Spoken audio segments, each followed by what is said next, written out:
নমস্কার, সবাই কেমন আছো? আবার তোমাদের জন্য নিয়ে এসেছি নতুন চ্যাপ্টার, ইতিহাসের নতুন চ্যাপ্টার। এখানে আমরা টোটাল 25টি প্রশ্ন করব। তোমাদের অবশ্যই ভালো লাগবে, তো দেখতে থাকো এবং অবশ্যই একটা করে লাইক করে দিও ও সাবস্ক্রাইব করো চ্যানেলটিকে। চলো শুরু করি। প্রথম প্রশ্ন, সীমান্ত গান্ধী নামে কে পরিচিত? বেশিরভাগই জানো, সীমান্ত গান্ধী নামে কে পরিচিত? খান আব্দুল গফফর খান। সীমান্ত গান্ধী নামে পরিচিত খান আব্দুল গফফর খান। ঠিক আছে, চলো দ্বিতীয় প্রশ্ন, সাঁওতাল বিদ্রোহের দুজন নেতার নাম কি? সাঁওতাল বিদ্রোহের দুজন নেতার নাম কি বলো? সিধু এবং কানহু। সিধু ও কানহু। সাঁওতাল বিদ্রোহের দুজন নেতার নাম সিধু ও কানহু। তারপরে বারাসাত বিদ্রোহে কার নেতৃত্বে হয়েছিল? বারাসাত বিদ্রোহ কার নেতৃত্বে হয়েছিল? বারাসাত বিদ্রোহ হয়েছিল তিতুমিরের নেতৃত্বে। কার নেতৃত্বে? তিতুমিরের নেতৃত্বে। কার রাজসভা নবরত্নের জন্য বিখ্যাত ছিল? কার রাজসভা নবরত্নের জন্য বিখ্যাত ছিল? হর্ষবর্ধন, অশোক, দ্বিতীয় চন্দ্রগুপ্ত, চন্দ্রগুপ্ত। এর মধ্যে হবে দ্বিতীয় চন্দ্রগুপ্ত। দ্বিতীয় চন্দ্রগুপ্ত রাজসভা নবরত্নের জন্য বিখ্যাত ছিল। পঞ্চম প্রশ্ন, ইন্ডিকা গ্রন্থের রচয়িতা কে? ইন্ডিকা গ্রন্থের রচয়িতা কে? Alexander, Patanjali, Hiuen Tsang, Megasthenes. Megasthenes হচ্ছে ইন্ডিকা গ্রন্থের রচয়িতা। হিউয়েন-সাংয়ের কি? হর্ষবর্ধন। হিউয়েন-সাংয়ের। চলো 6 নম্বর প্রশ্ন, শূন্যতার মতবাদ কে প্রচার করেন? শূন্যতার মতবাদ। নাগার্জুন, শঙ্করাচার্য, হরিসেন, বল্লভাচার্য। এর উত্তর হচ্ছে নাগার্জুন। নাগার্জুন শূন্যতার মতবাদ প্রচার করেন। ঠিক আছে, পরের প্রশ্ন, শকাব্দ কে শুরু করেন?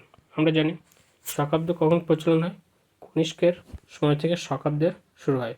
তাহলে শকাব্দ শুরু করেন কে? রাজা কনিষ্ক। চুয়ার বিদ্রোহ কত সালে হয়েছিল? চুয়ার বিদ্রোহ হয়েছিল কত সালে? দেখো চারটি দেওয়া আছে, 1830, 1859, 1769, 1799। চুয়ার বিদ্রোহ হয়েছিল 1769 সালে, 1769 খ্রিস্টাব্দে। বলছে ভারতের কোন সভ্যতা প্রাচীন সভ্যতা নামে পরিচিত? ভারতের কোন সভ্যতা, প্রশ্ন ভালো করে দেখো, ভারতের কোন সভ্যতা প্রাচীন সভ্যতা নামে পরিচিত? ভারতের কোন, যদি ভারতের বলে তাহলে সেটা হবে মেহেরগড় সভ্যতা। আর যদি বলতো গোটা পৃথিবীতে তাহলে তখন সেটা হতো মেসোপটেমিয়া সভ্যতা। যদি গোটা পৃথিবীতে বলতো, ঠিক আছে, পৃথিবীতে বললে হতো মেসোপটেমিয়া সভ্যতা, আর ভারতের বললে হবে মেহেরগড় সভ্যতা। সিন্ধু সভ্যতার অধিবাসীদের প্রধান জীবিকা কি? সিন্ধু সভ্যতার অধিবাসীদের প্রধান জীবিকা ছিল কৃষিকাজ। ঠিক আছে, কারণ নদীর তীরে ছিল, নদীর তীরে তারা কী কাজ করতো? কৃষিকাজ করতো। সিন্ধু সভ্যতার অধিবাসী প্রধান জীবিকা ছিল কৃষিকাজ। কোন, এটা এখানে চোর হয়েছে, এটা চোর হবে না, এটা হবে চোল। কোন চোল হবে এটা, ঠিক আছে, চোর হবে না। কোন চোল রাজা বাংলা জয় করেন? কোন চোল রাজা বাংলা জয় করেন? এটা হবে প্রথম রাজেন্দ্র চোল। ঠিক আছে, কোন চোল রাজা বাংলা জয় করেন? এটা হবে প্রথম রাজেন্দ্র চোল। ঠিক আছে, পরের প্রশ্ন, ফরাজি আন্দোলনের সূচনা কে করেন? ফরাজি আন্দোলনের সূচনা কে করেন? ফরাজি আন্দোলনের সূচনা করেন হাজি শরীয়ত উল্লাহ। ফরাজি আন্দোলনের সূচনা করেছিলেন হাজি শরীয়ত উল্লাহ। ঠিক আছে, 13 নম্বর প্রশ্ন, মায়া সভ্যতার নিদর্শন কোথায় মিলেছে? মায়া সভ্যতার নিদর্শন মিলেছে আমেরিকায়। ঠিক আছে, মায়া সভ্যতার নিদর্শন মিলেছে আমেরিকায়। বুদ্ধচরিত গ্রন্থের রচয়িতা কে? বুদ্ধচরিত গ্রন্থের রচয়িতা হচ্ছে হর্ষ ঘোষ। বুদ্ধচরিত গ্রন্থের রচয়িতা হর্ষ ঘোষ। কাদম্বরী কাব্যের রচয়িতা কে? কাদম্বরী কাব্যের রচয়িতা হচ্ছে বাণভট্ট। ঠিক আছে, কাদম্বরী কাব্যের রচয়িতা বাণভট্ট। কালিদাসের অভিজ্ঞান শকুন্তলম। ঠিক আছে,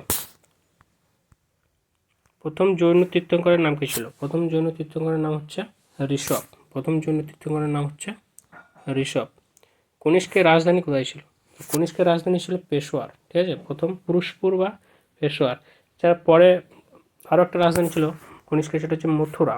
ঠিক আছে, মথুরা কিন্তু কনিষ্কের রাজধানী ছিল। মহেঞ্জোদারো প্রত্নতাত্ত্বিক আবিষ্কারক কে? মহেঞ্জোদারো প্রত্নতাত্ত্বিক আবিষ্কারক কে, অর্থাৎ কে প্রথম মহেঞ্জোদারো খুঁজে পেয়েছিল? সেটা হচ্ছে রাখাল দাস ব্যানার্জি, রাখাল দাস ব্যানার্জি। ঠিক আছে। বঙ্গদেশে কৌলিন্য প্রথা কে চালু করেন? বঙ্গদেশে কৌলিন্য প্রথা চালু করেছিলেন বল্লাল সেন। বঙ্গদেশে কৌলিন্য প্রথা চালু করেছিলেন বল্লাল সেন। অজন্তার চিত্রগুলি কার অনুপ্রেরণায় আঁকা? অজন্তার চিত্রগুলি করুণাময় বুদ্ধ, রাধাকৃষ্ণ, জৈন তীর্থঙ্কর, মহাভারতের যুদ্ধ। অবশ্যই করুণাময় বুদ্ধ। ঠিক আছে, করুণাময় বুদ্ধের অনুপ্রেরণায় কিন্তু আঁকা হয়েছে অজন্তা চিত্রগুলি।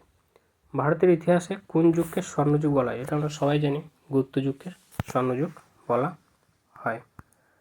শকাব্দের প্রচলন শুরু হয় কত সাল থেকে? এটা মনে রাখবে, লেখা আছে 78 খ্রিস্টপূর্বাব্দে, 76 খ্রিস্টাব্দে, 78 খ্রিস্টাব্দে, 76 খ্রিস্টপূর্বাব্দে। পূর্বাব্দে মানে হচ্ছে আগে।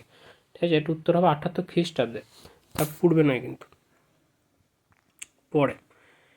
বৃহদেশ্বর মন্দিরটি কোথায় অবস্থিত? বৃহদেশ্বর মন্দিরটি অবস্থিত হচ্ছে তাঞ্জাভুরে। বৃহদেশ্বর মন্দিরটি অবস্থিত তাঞ্জাভুরে। ভারতের নেপোলিয়ন কাকে বলা হয়? সবাই জানে, সমুদ্রগুপ্তকে। ভারতের নেপোলিয়ন বলা হয় সমুদ্রগুপ্তকে। আর্য কথাটির আক্ষরিক অর্থ কী? আর্য কথাটির আক্ষরিক অর্থ হচ্ছে মহান। ঠিক আছে, আর্য কথাটির আক্ষরিক অর্থ হচ্ছে মহান। যে 25টি প্রশ্ন করালো, তোমাদের যদি ভালো লাগে অবশ্যই একটা করে লাইক করে দেবে এবং চ্যানেলটিকে সাবস্ক্রাইব করে রাখবে। নমস্কার।